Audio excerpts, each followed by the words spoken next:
Olá, meus queridos irmãos, a paz do Senhor Jesus. Olha, hoje nós estaremos estudando mais uma lição das escolas bíblicas dominicais.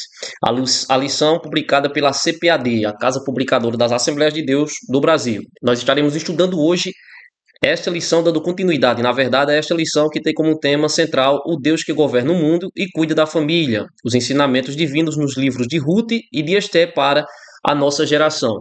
E hoje nós estaremos estudando a lição de número 2, a segunda lição desse trimestre corrente. Agora, antes de adentrarmos ao assunto da nossa lição de hoje, eu gostaria de convidar você para se inscrever em nosso canal, o canal EBD Produtiva. Se você ainda não é inscrito, se inscreve, compartilha, comenta aí, dá o like e faz com que esta aula chegue a outras pessoas também e assim nós estejamos juntos proclamando a palavra de Deus.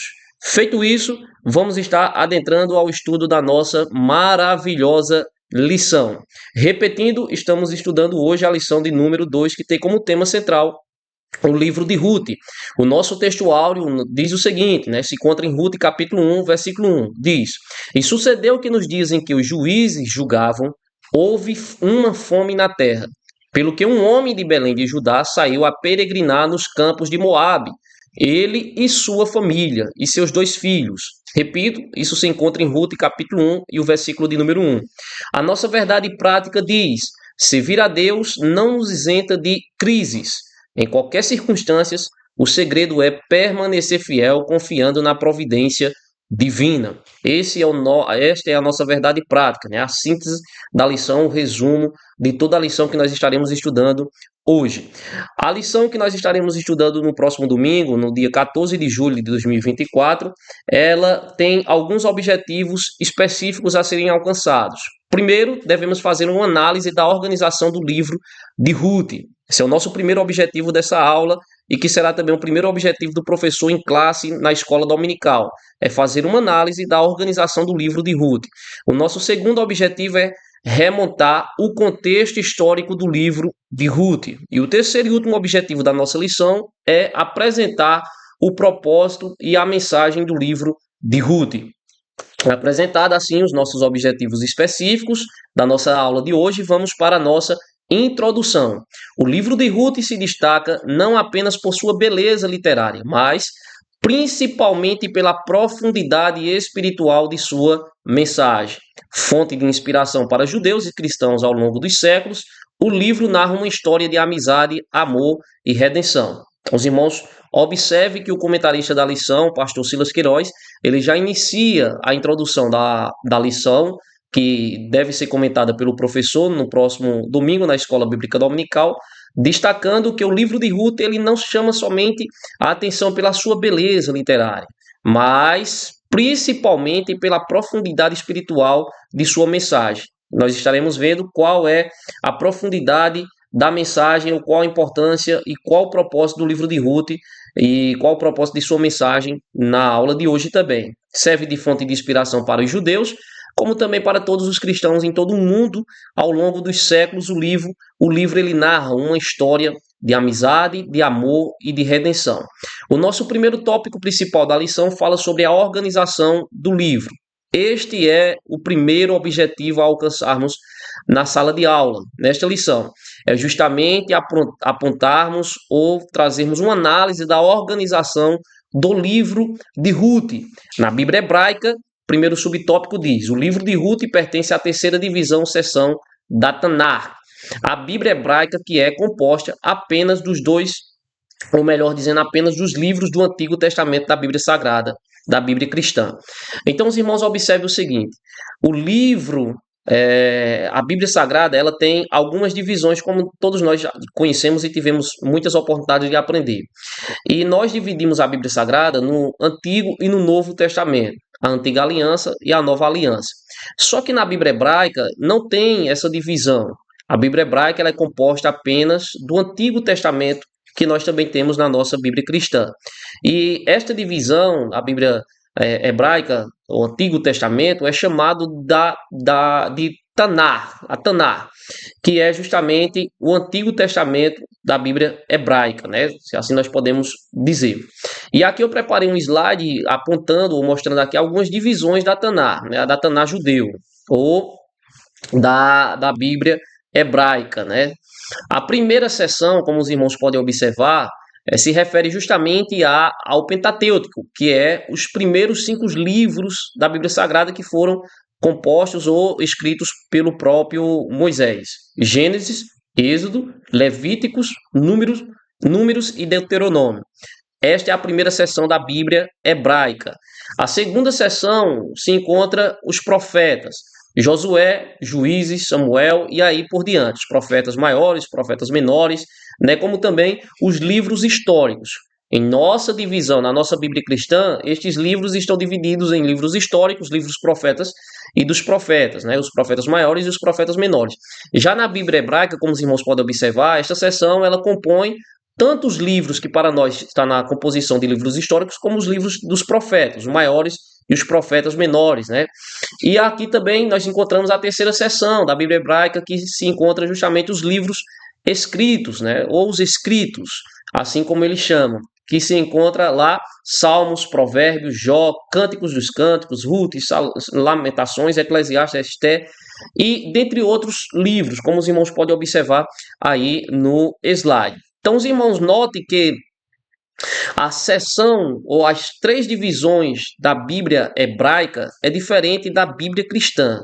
A Taná judeu ou a Taná judaica é diferente da Bíblia cristã, diferente no sentido de divisões, em suas seções, em suas divisões. Está dividida de uma forma diferente da Bíblia cristã.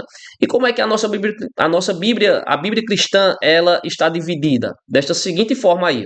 O Antigo Testamento cristão, ele se encontra dividido em 4 divisões. Lembrando que nós estamos aqui apresentando apenas a divisão ou as divisões do Antigo Testamento.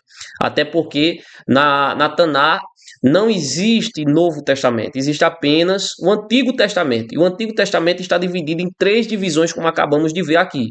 Já a Taná, ou melhor dizendo, o Antigo Testamento cristão, se encontra desta seguinte forma aqui, ó, repartida em 4 divisões. A primeira seção nós encontramos o Pentateuco. A segunda seção nós encontramos os livros históricos. A terceira divisão ou a terceira seção nós encontramos os livros poéticos e a quarta seção nós encontramos os profetas. Essa é a composição da divisão do Antigo Testamento cristão, diferente, como os irmãos puderam observar, da divisão da Taná judaica ou do Taná judeu. Então, feita essa apresentação, e é importante que o professor, em sala de aula, deixe bem claro que existe essa divisão, existe essa composição, existem essas seções separadas, diferentes, uma da outra. A Taná do Antigo Testamento cristão. Então, é importante os irmãos fazer esse ponto a ponto aí, apresentar ao seu aluno esta análise da Taná judeu, como também o Antigo Testamento cristão. Feito isso, meus irmãos, a autoria e a data do livro de Ruth diz o seguinte, o comentarista da lição: há diversidade de opiniões entre os eruditos acerca da autoria e data do livro de Ruth. Samuel é o autor mais provável. O Talmud, obra milenar de regulamentos e tradições judaicas, atribui a ele a autoria. Os irmãos observem, é importante destacar e ressaltar isso em sala de aula também, que a autoria do livro de Ruth não tem um autor definido, né? Tem uma probabilidade, existe um autor provável que aqui o comentarista que apresenta, que é o profeta Samuel. E existem razões pelas quais eles defendem esse nome provável de Moisés como autor do livro de Ruth? Sim, existem razões. No entanto, é sempre bom o professor destacar que não é prego batido e ponta virada, como nós costumamos dizer aqui no Nordeste, né?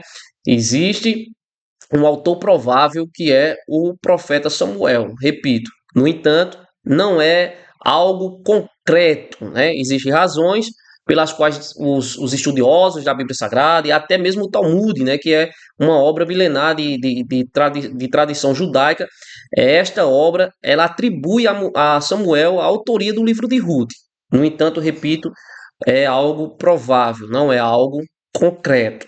É importante os irmãos deixar isso bem destacado também para os seus alunos em sala de aula.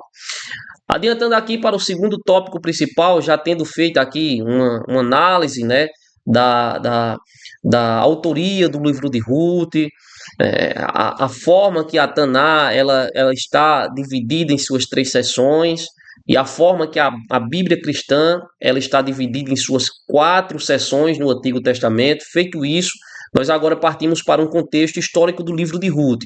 O primeiro subtópico diz: no tempo dos juízes. Há uma data precisa para os fatos narrados em Ruth, né? Não há uma data, melhor dizendo, não há uma data precisa para os fatos narrados no livro de Ruth.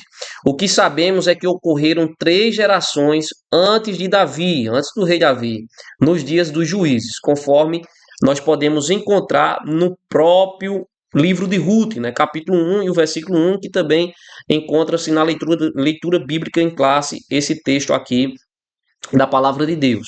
Versículo 1 de Ruth, capítulo 1, diz assim: E sucedeu que nos dias em que os juízes julgavam, observe que aqui está destacando que foi nos dias em que os juízes estavam julgando. Então, foi na época em que os juízes estavam estabelecendo, né, os seus julgamentos. Foi uma época antes da monarquia, foi na época dos juízes.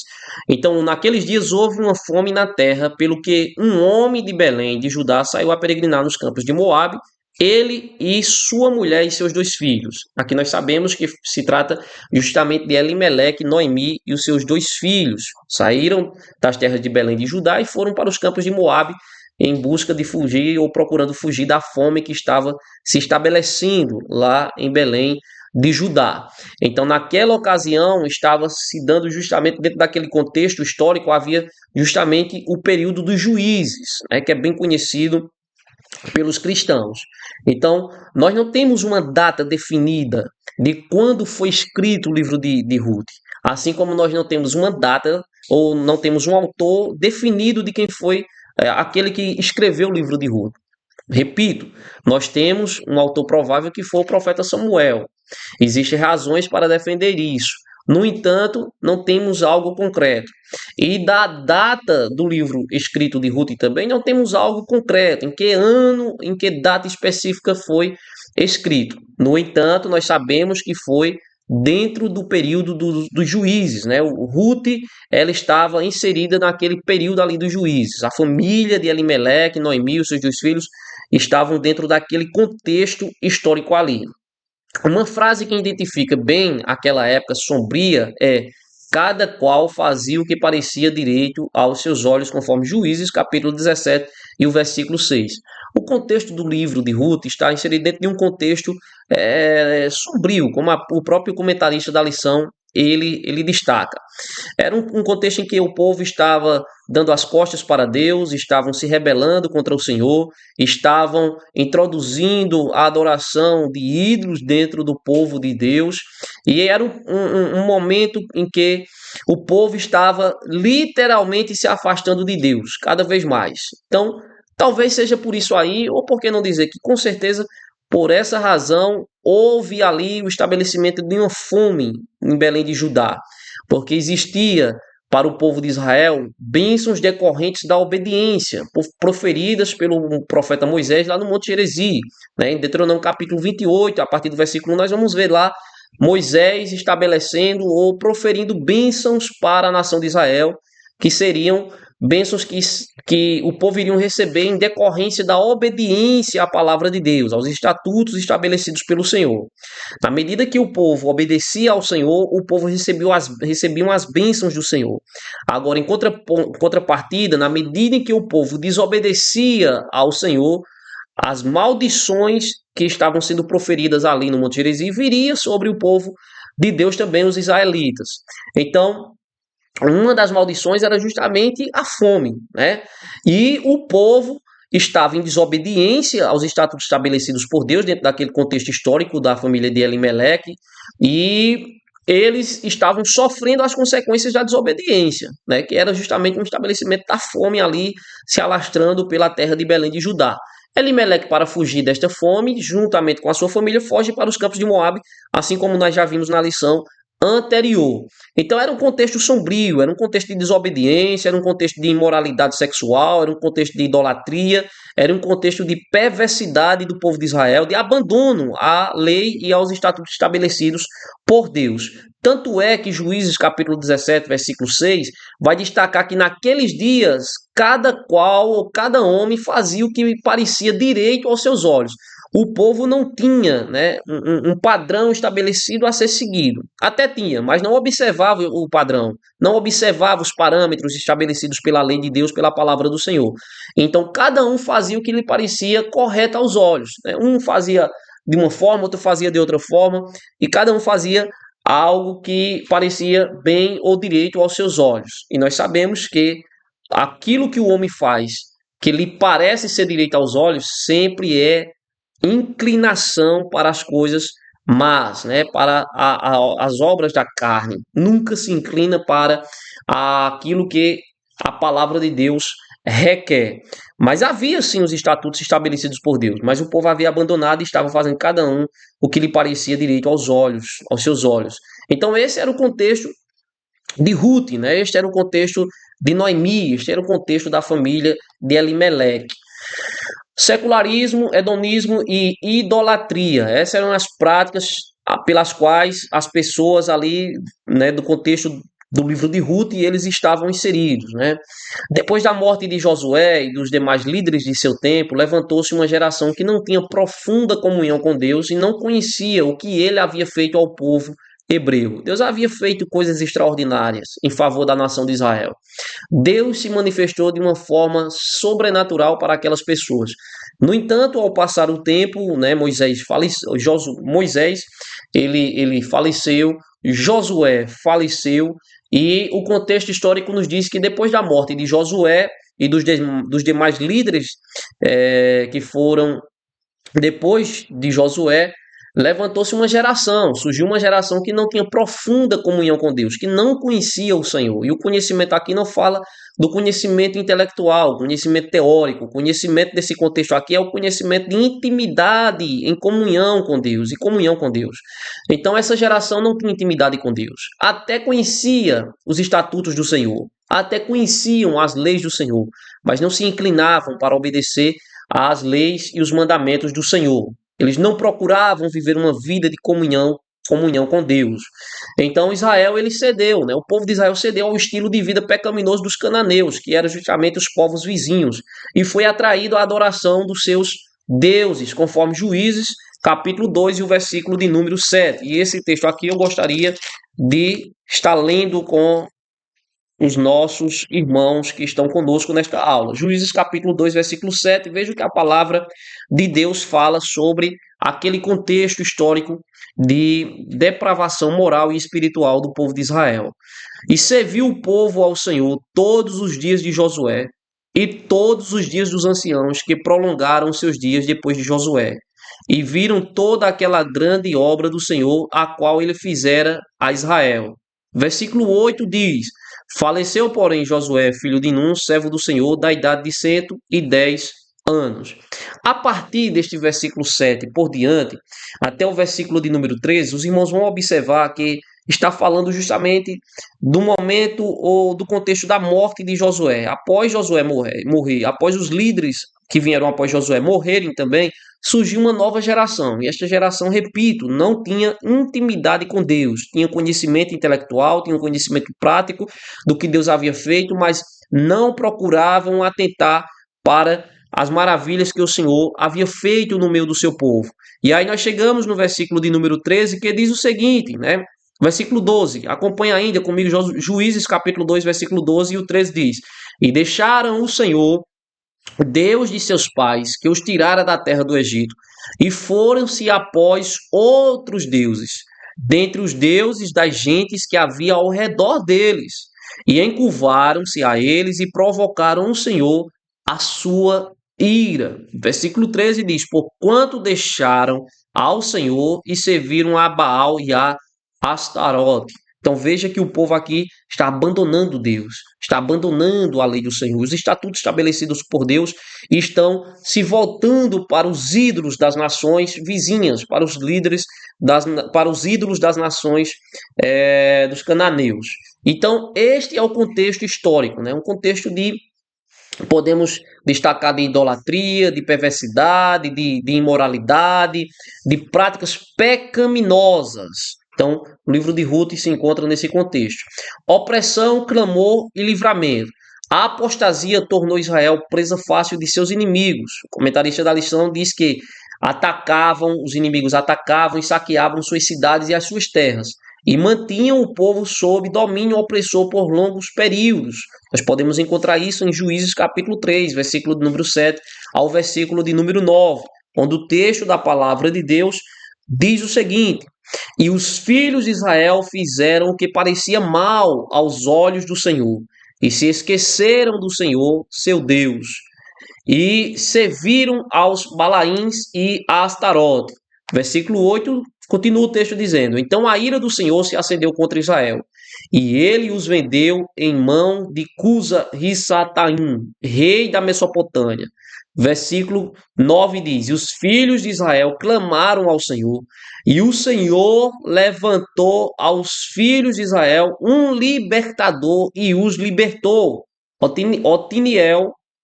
Otiniel, filho de Kenaz, irmão de Caleb, mais novo do que ele.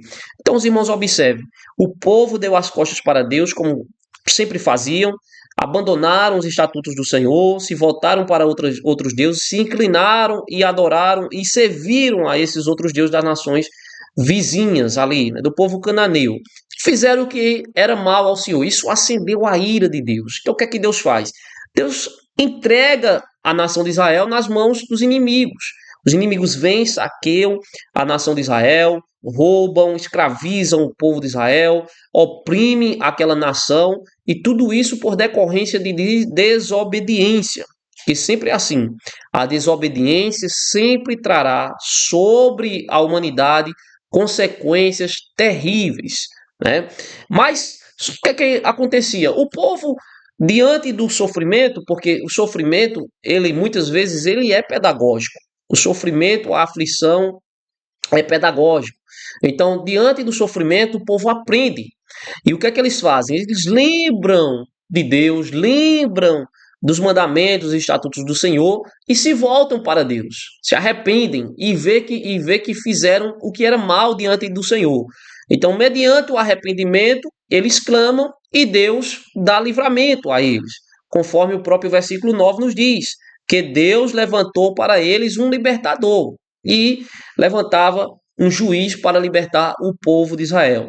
Os juízes que Deus levantava nos tempos bíblicos tinham um tríplice propósito, estabelecido ou esperado por Deus. Primeiro, Deus levantava alguém como juiz para que esta pessoa fosse libertador do povo de Israel, libertasse o povo de Deus das mãos dos inimigos. O segundo objetivo, Deus levantava um juiz para que o libertador, aquele que foi levantado por Deus, trouxesse o povo de volta à adoração a Deus, voltasse o povo para Deus novamente. E o terceiro e último propósito tinha como que o juiz deveria buscar unificar as nações de Israel, porque por vezes as nações se encontravam divididas, né, separadas, distantes de suas finalidades, de seus propósitos estabelecidos por Deus. Então, o juiz era levantado também com essa finalidade. Primeiro, levar o povo à adoração a Deus. Segundo, unificar as tribos de Israel. E terceiro, libertá-los das mãos dos inimigos. Então, Deus sempre demonstrando aqui misericórdia, bondade, longanimidade para com o ser humano. Sempre é assim. O homem desobedece, o homem se afasta de Deus e sofre as consequências do seu pecado. Mas Deus, por bondade e misericórdia, sempre demonstrando favor em prol do homem, alcançando e o libertando das aflições, né? Esse é o Deus que nós servimos, o Deus misericordiosíssimo. Então, meus irmãos, aqui já vimos que Deus, ele libertou o povo de Israel. Vimos aqui o contexto histórico que o livro de Ruth se encontra e que o povo de Ruth, né, se encontrava também ali, assim como também a família de Noemi, Elimeleque, juntamente com seus filhos. Então, esse é o contexto. Agora, partindo para o terceiro tópico principal da nossa lição, nós vamos falar sobre o propósito e a mensagem do livro de Ruth. O seu subtópico diz o cetro de Judá. Vários propósitos são atribuídos ao livro de Ruth. Então, o livro de Ruth recebe vários propósitos, né? Tem várias finalidades, pelo menos são apontados vários propósitos e várias finalidades. No entanto, há um propósito principal e mais evidente, o mais evidente deles é justamente apresentar Davi como descendente de Judá, a tribo real da qual viria o Messias. O próprio livro de Ruth vai concluir fazendo menção disso, da mensagem principal de seu livro. Ruth, capítulo de número 4, vai falar sobre isso aí, ó. Vai falar a partir do Ruth capítulo 4, versículo de número 18. Vai concluir com a genealogia, dizendo assim: estas, pois, são as gerações de Pérez. Pérez gerou a Esrom, e Esrom gerou a Arão, e Arão gerou a Aminadab, Aminadab gerou a Naasson, e a Naasson gerou a Salmão, e Salmão gerou a Boaz, e Boaz gerou a Obed, juntamente com Ruth, né? E Obed gerou a Jessé, e Jessé gerou a Davi. Então, um dos propósitos principais apresentados no livro de Ruth é justamente trazer a genealogia de Davi. Davi, que seria aquele que estabeleceria o seu trono em Israel e seria também aquele que daria continuidade à raiz genealógica do Messias, né? Então, um dos propósitos principais do livro de Ruth é justamente isso, é apresentar Davi como descendente de Judá, que era justamente a tribo real da qual viria o Messias. Davi era de Belém de Judá, o Messias veio de Belém de Judá, da tribo real. Continuando aqui, fala sobre amor e redenção, né? Então, o propósito principal apontado pelos comentaristas é que o livro de Ruth foi escrito para apresentar a genealogia de Davi, que era descendente de Judá, da tribo real da qual viria o Messias. Mas a sua mensagem também traz contextos de amor e de redenção, mensagens de amor e de redenção. A mensagem principal de Ruth é o amor de Deus e o seu plano de redenção para a humanidade. Nós encontramos aqui como representantes de judeus e gentios, respectivamente Boaz e Ruth, eles prenunciam a derrubada da parede de separação, conforme Efésios capítulo 2, versículo 11 ao versículo de número 16. O que é que nós temos aqui como mensagem no livro de Ruth? Nós vemos Deus derrubando uma parede de separação. Ruth, uma mulher gentia, e Boaz, um judeu, e eles se unindo ali, né? Então, há uma mensagem intrínseca ali. Deus está demonstrando que ele está derrubando as paredes de separação. Deus está demonstrando que ele tem um propósito também para o povo gentil, para as nações gentílicas ali. E o apóstolo Paulo ele fala sobre isso em Efésios capítulo de número 2, versículo 11. Eu gostaria de estar lendo também este texto da palavra de Deus juntamente com os queridos irmãos. Efésios capítulo 2, versículo 11, o texto da palavra do Senhor expressa-se dessa seguinte forma: portanto, lembrai-vos de que vós, noutro tempo, éreis gentios na carne, e chamados incircuncisão pelos que na carne se chamam circuncisão feita pela mão dos homens. Versículo 12. Que naquele tempo estáveis sem Cristo, separados da comunidade de Israel e estranhos aos conceitos da promessa, não tendo esperança e sem Deus no mundo. Veja que Boaz, ele é um tipo de Cristo aqui. Porque assim como Boaz, ele redimiu Ruth, que era uma mulher gentia, assim, dessa mesma forma, Cristo, ele remiu, ele redimiu, ele resgatou, né? O povo, a igreja, né, que não fazia parte da linhagem judaica. Então nós fomos redimidos por Cristo, fomos resgatados por Cristo. Assim Deus ele demonstra no livro de Ruth uma quebra, uma derrubada da parede de separação entre judeus e gentios. A nossa lição continua dizendo fidelidade e altruísmo. O livro de Ruth abre uma janela que nos permite ver que nem tudo eram trevas nos dias dos juízes. Havia um remanescente fiel que temia a Deus e foi usado por ele para cumprir os seus propósitos. Jó, capítulo 42, versículo 2, fica como uma referência bíblica para os irmãos estar se aprofundando um pouco mais sobre isso. Deus sempre terá um remanescente. Não importa o contexto, não importa a situação, não importa quão difícil esteja o cenário, quão caótico esteja o cenário, Deus sempre terá um remanescente fiel. Deus sempre terá os seus remanescentes. E nos dias de Ruth e nos dias dos juízes, nós encontramos remanescentes fiéis a Deus também. Homens e mulheres que não se dobraram, homens e mulheres que não se contaminaram, homens e mulheres que decidiram em seu coração, assentaram em seu coração, permanecerem fiéis a Deus e a sua palavra. E é destas pessoas que Deus vai se utilizar para fazer obras extraordinárias em meio a contextos históricos, em meio a contextos caóticos em que as pessoas se encontram.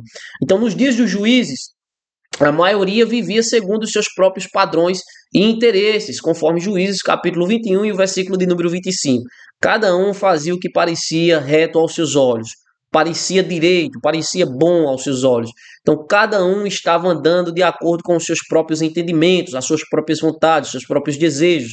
E não é isso que Deus espera, não é isso que Deus traçou para o povo de Israel. Deus havia estabelecido um parâmetro através da sua palavra para o povo andar, para o povo trilhar. Mas o povo estava fazendo totalmente o contrário. No entanto, repito, havia um remanescente fiel, havia um pequeno grupo de pessoas que não se dobraram, não se contaminaram e não se prostituíram espiritualmente. E o Senhor se utilizou justamente desse povo. Noemi e Ruth, eles destoaram dessa máxima individualista, né? Era um contexto em que o povo estava vivendo de forma muito individual. Cada um pensava somente em si, cada um fazia somente aquilo que parecia bom aos seus olhos, cada um fazia aquilo que bem lhe parecia melhor. Só que Noemi e Ruth, elas quebram essa máxima individualista. Porque nós vemos naquele contexto, nós vimos na história de Ruth e Noemi, Ruth se doando por Noemi e Noemi se doando por Ruth. Então nós vemos ali interesses que não são interesses individualistas. Se Ruth fosse uma pessoa que tivesse aplicando em sua vida a prática de vida que o povo dos tempos dos juízes estavam praticando, o povo de Israel, dentro daquele contexto histórico, Ruth não teria demonstrado o que ela demonstrou por Noemi, né? Interesse, preocupação, dedicação, abnegação, humildade, renúncia dos seus próprios interesses para favorecer aquela senhora já de idade por nome Noemi. Então, sogra e nora não pensavam em si mesmas, elas pensavam uma na outra. E o amor é justamente isso. O amor ele não é egoísta, conforme o próprio apóstolo Paulo escrevendo a carta aos Coríntios, capítulo 3, versículo 5, ele destaca. O amor ele não é egoísta. O amor ele não pensa somente em si mesmo. O amor ele faz com que nós venhamos refletir, pensar e nos interessar pelos interesses do próximo e pelo bem do próximo. A nossa conclusão da aula diz: o livro de Ruth nos ensina que, a despeito da incredulidade e dos pecados do homem, Deus sempre trabalha para cumprir os seus desígnios. Sem violar o princípio do livre-arbítrio humano, o Todo-Poderoso conduz a história e executa seu plano eterno de redenção.